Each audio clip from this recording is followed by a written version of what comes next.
next night at the roast battle. So it was Oh, like, wow.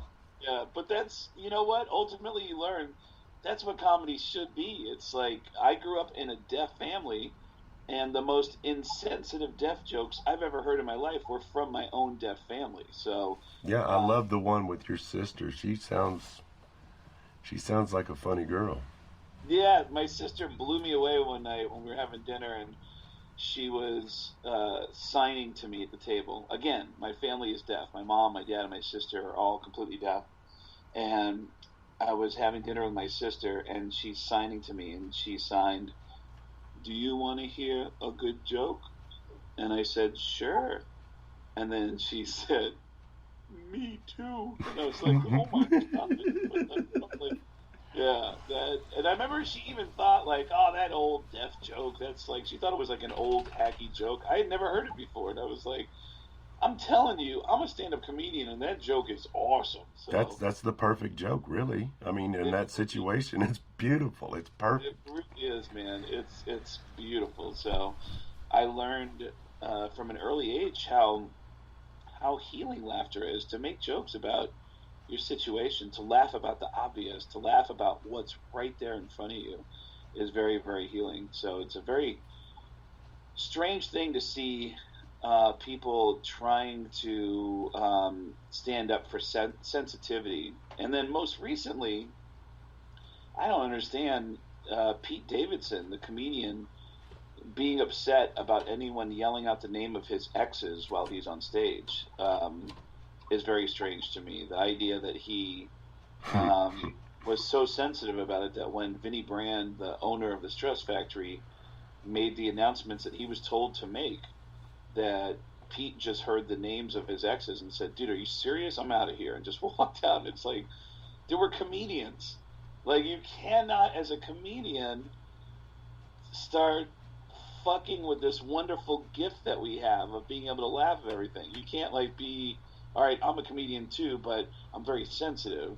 It's like, yeah, we're all sensitive. All of us are sensitive. Like we're all thin-skinned, but you go up there and you roll with it, and you got to make jokes about it, because once you start putting out there like, "Hey man, if you ever come to my show, do not say this one word." And it's like, okay, like everyone wants to say that one word. It's like, what are you talking about? Like that, it's just you're setting yourself up for disaster, because everybody knows that it's going to be a much more entertaining show. No matter how much you're killing, I want to see how you're going to react to that one word.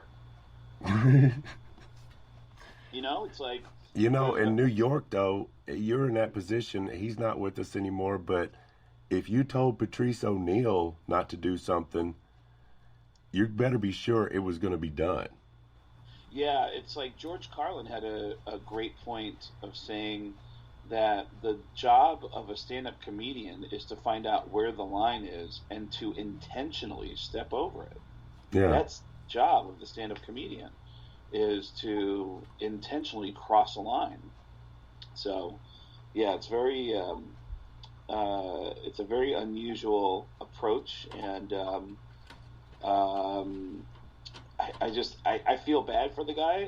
I understand being sensitive. I understand being hurt about something and not wanting people to, and I can also understand being a target on social media, to where it's just like you feel like everybody's mocking you, and it's like, "Hey, stop mocking me." And it's like, but you have to take control of it. You have to become stronger than it. It's the same thing as being a kid and being bullied. You just have to become stronger. You can't just say, you know, I don't want anyone here to point out that I've got a mole on my face. And it's like, okay, all right, mole. And it's like, I mean, it's like you're telling everybody, this is my Achilles heel. Don't touch it. And it's just like, you can't help but be like, well, what happens if we do touch it? Like, it's silly. It's very silly. So, Well, any moron with $40 in internet connection can give you his opinion, yep. and I mean, I saw this study or science, science, whatever, but they said that like the dumbest people are usually the loudest. Like they're gonna get their opinion, like they really believe. So I mean, if you're taking everything to heart that's online, that's your own fault, really. Yeah, and that I have to say that is one thing I learned growing up in a deaf family is that I mean there were lots of jokes. Um, so when I would hear an ignorant joke, like when I would hear someone just make fun of the sound of a deaf person, it never. It was just kind of like, oh man, that guy's a fucking dipshit. Like it didn't hurt my feelings. It had no power over me because I didn't. I mean, I didn't do it consciously, but subconsciously, I didn't allow you to have any power over me. It was just I just understood you for what you were. You were just a dipshit. It was like, but if it's a good deaf joke, I mean, you can't deny a good deaf joke. And most of the best deaf jokes I've ever heard were from deaf people. Um, but yes, there are a lot of morons out there. It's I've always said that there was a time when we would only hear publicly from our best and brightest, and now we know why. Because we're watching everybody voice their opinion, and most people are not that bright. No, they're not. Not when it comes to this is what should be done. It's like, okay, well, that's your opinion. And then there's variations of that opinion that are just wildly uninformed and wildly uneducated. So, usually those are the morons that like to speak up at the shows when you're doing something and they get offended by a word or they have to express how that made them feel. And it's like, I'm not interested in how that made you feel right now. Yeah. It's I can't tell you how many times I've been waiting to go on stage and a drunk person's getting thrown out and I'm standing out front and the drunk person looks at me and goes, well, I was looking forward to seeing you, but apparently it's not okay to laugh during the show. It's like, okay, I'm sure that's why you got thrown out, because you were laughing so hard. So, yeah, but, and you know that, you know what the backstory is, and you know what that there are some people who come to shows and have no self-awareness that there's another 150, 200, 300 people around them enjoying the same show and listening, and you're disrupting everybody by adding your own loud voice to it. And it's because, usually because you're drunk, but you have no self-awareness of what you're doing, and you're annoying everybody. There's those certain times, though, that they do get a good line in, but because they're drunk, they think they can go for another. And that's always the mistake. I mean, if you got a good line in by accident or whatever, leave it alone and walk away and just, take that one. But they always got to spout back and try to keep doing these lines, and they interrupt everything. And then they don't get better, though. They get worse, and the crowd doesn't like them anymore. Yeah, if somebody says something funny, I always like to stop and go like, man, that guy's funnier than me, and just give it up to that person and be, keep it as friendly and warm as possible. But if the person doesn't stop, I will just start whispering and saying, I know, but you have to shut the fuck up. And everybody explodes in cheers. And when the person hears an entire room agreeing with the person on stage, they usually get the point. It's kind of embarrassing. When you hear a room full of people cheering that you need to shut the fuck up. Yeah. Well, that shows that you're seasoned veteran at this, because when you're starting off and stuff, if you get upset and you can turn the crowd against you, and actually that person that was heckling or talking or whatever they were doing, they'll take their side because you're being too vicious at it. They'll kind of protect them as an audience member. It is a skill. Did I ever tell you the story about Jason when the first paid gig I ever gave him, like in 1994, 95? There was a bar. I think it was a pizza place, somewhere north of Seattle. Josh Wolf was the headliner. Josh said I was going to be the feature, and at the last minute, the host backed out, and Josh said, hey, do you know anybody that can do a short set as a host it's $25. And I was like, you know what? I actually know a guy. He's brand new, but he's really nice. Let me call him up. And I call up Jason, and I go, Jason, hey man, what are you doing tonight? Are you available to do this gig? And he said, yeah, I'm available. And I go, all right, it's $25. Listen, here's the deal, dude. It's a pizza place. There's a bar in the pizza place. They've never done stand-up before, so there's no cover. So this is going to be like a group of people who are regulars at the bar who are now going to be told to be quiet and listen to comedy. It's going to be difficult. So look, we're going to give you $25, but just literally do 2 minutes and then introduce me, and then I'll jump up there and get started. And he was like, yeah, no problem. I go, just 2 minutes, Jason.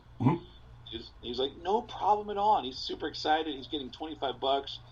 It's one of his first paid gigs ever. And so there's a crowd of people there. A lot of them don't even know that we're about to tell them that there's a comedy show going on. Jason walks up and goes, all right, hey, we're about to do stand-up comedy. How are you guys doing tonight? And a guy at the bar said, shut the fuck up. And Jason, in the most awkward delivery I've ever heard for this line, said, hey, don't make me come over and shove my cock in your mouth. And the whole crowd went, what? And the guy goes, the fuck did you just say to me? And everyone got dead quiet. And Jason goes, what? And the guy gets off the bar stool, walks up towards the stage and goes, you want to step outside and say that to my fucking face? Oh, damn. And Jason goes, you guys ready for Craig Gass? And I go, what the fuck? And he goes, ladies and gentlemen, please welcome Craig Gass. And I ran up to the stage. The guy is still standing in front of the stage, and I go, hey, listen, man, I like you. I think you're funny. Hey, let me buy this guy a beer. I like this guy. Hey, what are you drinking? Let me buy this guy a beer. And I just had to try to diffuse it somehow. But yeah, don't make me come over and shove my cock in your fucking mouth. It was like the worst delivery I've ever heard of that line. It was like, I understood what Jason was going for. It just wasn't smooth. Jason, you were talking about Jason Stewart. He's from Seattle or in that area there. You guys were, y'all been together. You guys have been doing media day for the Super Bowl for a while, haven't you? Mm-hmm. How many times you've done that together? Well, we've been going to the Super Bowl every year and doing shows for probably over 15 years now, but I've been doing the media day, I would say about 7 years or so now. I've been doing the media day, and it just started out kind of organically, where we started going to the Super Bowl every year to do a comedy show, because I realized at Super Bowl 37, so that was 16 years ago, that I got hired by the NFL to host an event in downtown Houston for Super Bowl 37. It was the Patriots versus the Panthers.